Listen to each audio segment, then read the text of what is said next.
پیدائش کی کتاب اس کا 27واں باب پہلی آیت سے 29 آیت تک پڑھیں گے۔ خداوند کے زندہ کلام میں یوں لکھا ہے، جب اسحاق ضعیف ہو گیا اور اس کی آنکھیں ایسی دھندلا گئیں کہ اسے دکھائی نہ دیتا تھا، تو اس نے بڑے بیٹے عیساؤ کو بلایا اور کہا، اے میرے بیٹے۔ اس نے کہا، میں حاضر ہوں۔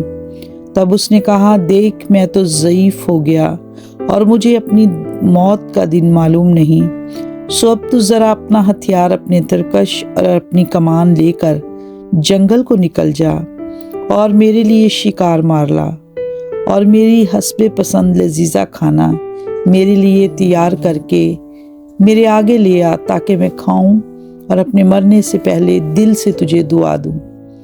اور جب اسحاق نے اپنے بیٹے عیساؤ سے باتیں کر رہا تھا تو ربکا سن رہی تھی، اور عیساؤ جنگل کو گیا کہ شکار مار کر لائے۔ تب ربکا نے اپنے بیٹے یعقوب سے کہا کہ دیکھ، میں نے تیرے باپ کو تیرے بھائی عیساؤ سے یہ کہتے سنا کہ میرے لیے شکار مار کر لذیذ کھانا میرے واسطے تیار کر، تاکہ میں کھاؤں اور اپنے مرنے سے پیشتر خداوند کے آگے تجھے دعا دوں۔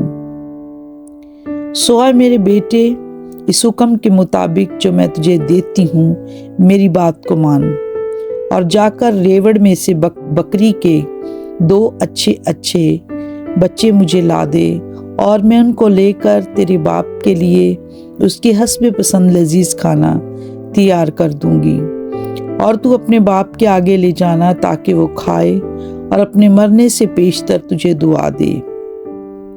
تب یعقوب نے اپنی ماں ربکا سے کہا، دیکھ، میرے بھائی عیساؤ کے جسم پر بال ہے اور میرا جسم صاف ہے، شاید میرا باپ مجھے ٹٹولے تو میں اس کی نظر میں دغاباز ٹھہروں گا اور برکت نہیں بلکہ لعنت کماؤں گا۔ اس کی ماں نے اس سے کہا، اے میرے بیٹے، تیری لعنت مجھ پر آئے، تو صرف میری بات مان اور جا کر وہ بچے مجھے لا دے۔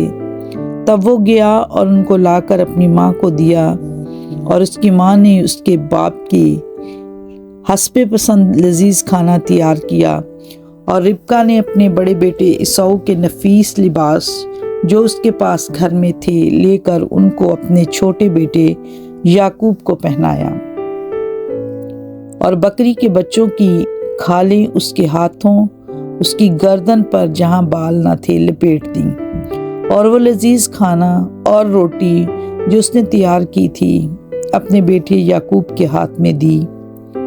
تب اس نے باپ کے پاس آ کر کہا، اے میرے باپ۔ اس نے کہا، میں حاضر ہوں، تو کون ہے میرے بیٹے؟ یعقوب نے اپنے بیٹے سے کہا، میں تیرا پہلوٹا بیٹا عیساؤ ہوں، میں نے تیرے کہنے کے مطابق کیا ہے، سو ذرا اٹھ اور بیٹھ کر میرے شکار کا گوشت کھا، تاکہ تو دل سے مجھے دعا دے۔ تب اسحاق نے اپنے بیٹے سے کہا، بیٹا، تجھے یہ اس قدر جلد کیسے مل گیا؟ اس نے کہا، اس لیے کہ خداوند تیرے خدا نے میرا کام بنا دیا۔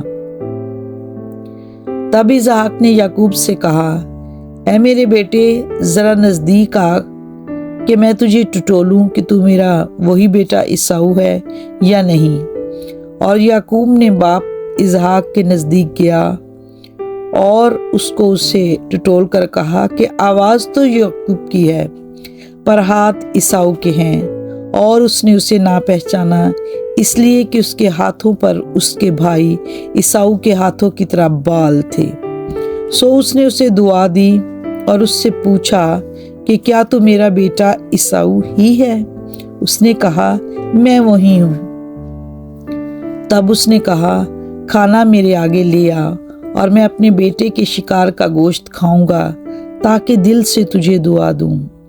سو وہ اسے اس کے نزدیک لے آیا، اور اس نے کھایا، اور اس کے لیے میں لایا، اور اس نے پی۔ پھر اس کے باپ اسحاق نے اس سے کہا، اے میرے بیٹے، اب میرے پاس آ، میں تجھے چوموں۔ اس نے پاس جا کر اسے چوما۔ تب اس نے اس کے لباس کی خوشبو پائی اور اسے دعا دے کر کہا، دیکھو، میرے بیٹے کی مہک اس کھیت کی مانند ہے جسے خداوند نے برکت دی ہو۔ خدا آسمان کے اوس اور زمین کی فربی اور بہت سا اناج اور میں تجھے بخشے۔ قومیں تیری خدمت کریں گی اور قبیلے تیرے سامنے جھکیں۔ تو اپنے بھائیوں کا سردار ہو اور تیری ماں کے بیٹے تیرے آگے جھکیں۔ جو تجھ پر لعنت کرے وہ خود لعنتی ہو، اور جو تجھے دعا دے وہ برکت پائے۔ پاک کلام کے پڑھے، سنے، سمجھے اور عمل کیے جانے پر خداوند کی برکت ہو۔ خدا کا شکر ہو۔ آمین۔